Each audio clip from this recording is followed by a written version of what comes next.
Yo, what's going on everybody? It's Lights from MaddenDaily.com and this is the Madden Daily Tip of the Day. And in this tip, we're going to be covering the halfback draw and why is it so effective against the best defenses in the game. Let's get into it.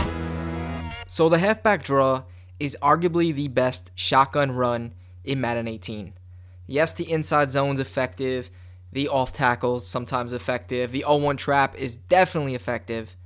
The thing is the halfback draw, you are forced to blitz players to stop this. You cannot send a three-man rush and consistently shoot the gap like you can with an inside zone or any other shotgun run. Also, you take like a cover 4 on a regular inside zone run, the safeties will play the run. They're in the run fits. They'll shoot down right away. They could go and make the tackle. Whereas in a halfback draw, since it looks like a pass, the safeties are going to stay back. They are not going to play the run, even though they're in their run fits with the cover 4. So we're going to get way more yards against cover 4. Cover 4 is one of the best stock defenses in the game. You see people run it at a 3-4 odd, dollar, nickel 3-3-5, nickel 3-3-5 odd. A lot of people are running cover 4. You can't consistently run cover 4 against halfback draws. So I'm just going to scroll through the formations. You see gun bunch. A lot of the gun bunches in Madden 18. Right now, I think I'm in the Tampa Bay offensive playbook, just as an example. You see the halfback mid draw. Let's go to a different formation. Gun type flex, halfback draw. A lot of the formations in every single book has a halfback draw. Not every single one, but a lot of them. Here, gun spread, halfback draw. You know, even under center sets, go to single back wide trips, halfback pump draw. So you'll find these draws all over. Mainly, they're in sets that are passing. That are heavy on the pass. So, you know, heavy run sets like I-form and single back ace and single back wing tight, usually they don't have a draw. You'll have a HB dive instead. But passing formations like 4 wide and trips and bunch and things like that typically do have halfback draws. All right, so let's just come out and gun, buck, trips, halfback draw. So we showed you that cover 4, it's not going to consistently stop draws. Now, what about cover 2? So cover 2, usually people are going to put the middle linebacker in a deep blue. That's going to be terrible against the halfback draw. And you'll see they're not blitzing anybody. We could go easily up the middle.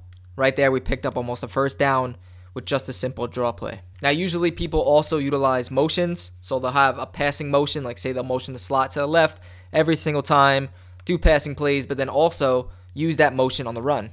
And when you motion a receiver like that, he's going to block. So even if you don't motion him to the line, if you motion him outside of him, he's going to go ahead and try to block the nearest guy. Right there, he just picked up the linebacker. We were able to pick up a solid gain. See right there, so right there, he blocks the left of screen outside linebacker.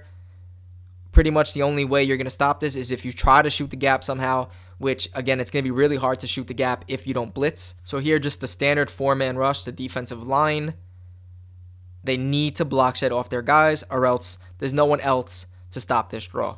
And the user, you could just say, oh, I would just shoot, you know, the left gap or whatever. Left guard right there would have picked him up. If we went to the right gap, we could have just ran to the left. Plus, it looks like a passing play. It's not, you know, a draw looks like a play action almost.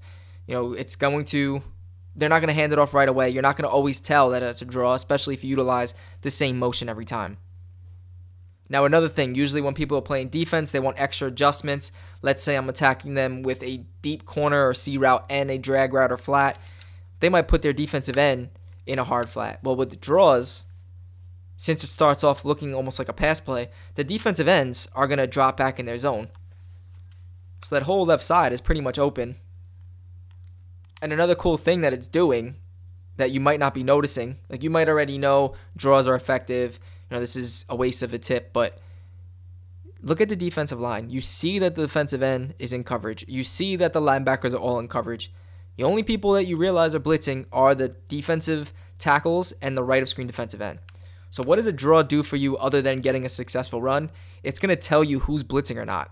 So if you call a draw on first down and you notice that no one blitzed, then that might be their standard defense. And then when you pass, you could realize who's going to be blitzing on the play, who's in coverage. You know, maybe they were sending an overload and they had this guy blitzing. When you run a draw, you could tell all of that. Like, watch, I'm going to blitz this linebacker here. When running the draw, you're going to see him run in on the blitz. So you'll know that he is blitzing. See, that's the way that you're going to try to stop a draw, is shooting the gaps, blitzing the gaps. And draws weren't as good before one of the latest patches because of the lock tackle blitz. There was a blitz where you could blitz the inside guys, do a contain, coverage the defensive ends. You still had a really good coverage with a really good inside blitz. Now that that's patched, there's not many gap blitzes. The most popular defenses ran by the best players are just, block shed defenses with pass rush aggressive, where you're getting, good one-on-ones with the tackles, let's say 4-3 wide 9, or outside pressure, nickel 3-3-5, nickel 3-3-5 wide, dollar 3-2-6. Outside heat is not going to be good against the draw. You have to blitz the gaps in order to stop this. And if they do that, it's going to make it much easier to pass. So we're forcing them to blitz the inside. If they try to blitz the outside, let's say like DB Fire 2, which is very popular, the draw is going to kill this defense. So against these outside blitzes, if the user defender does not shoot the gap, which again is going to be really hard to do versus a non-inside blitz, you're going to destroy them up the middle. Now when draws are really going to excel is when you have an outside run to go with it. Let's say like gun, trips, gun trio, things like that come out in the draw, but then you also have an inside zone or base that you could audible to if you see that the inside looks like it's covered. So remember, the draw is literally could be up the middle.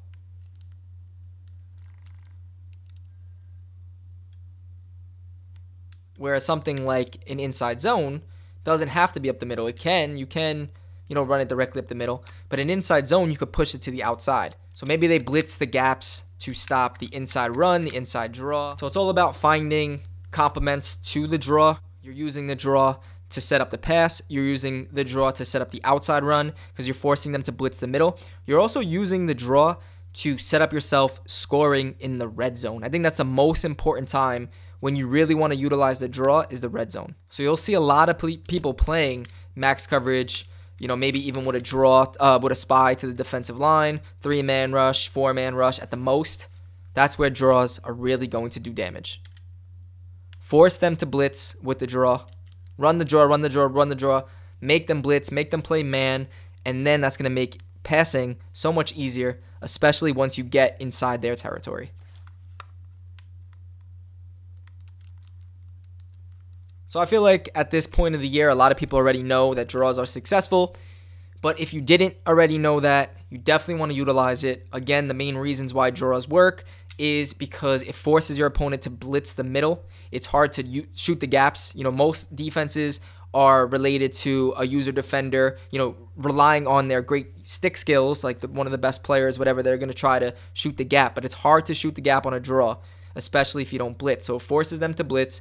It forces them to focus on the inside runs, and then that will leave outside runs like stretches, tosses, and even inside zones breaking off the tackle to be a lot more successful. And then it's really going to open up your red zone offense, running the draw, forcing them to blitz, and then leaving a lot of space either with short routes, drags, flats, in routes, slants, or deeper routes like corner routes and posts. So I hope you guys enjoyed this video. Of course, it's not really a groundbreaking tip, but it's something that needs to be addressed. If you don't already know that draws are successful, definitely utilize them in your offense.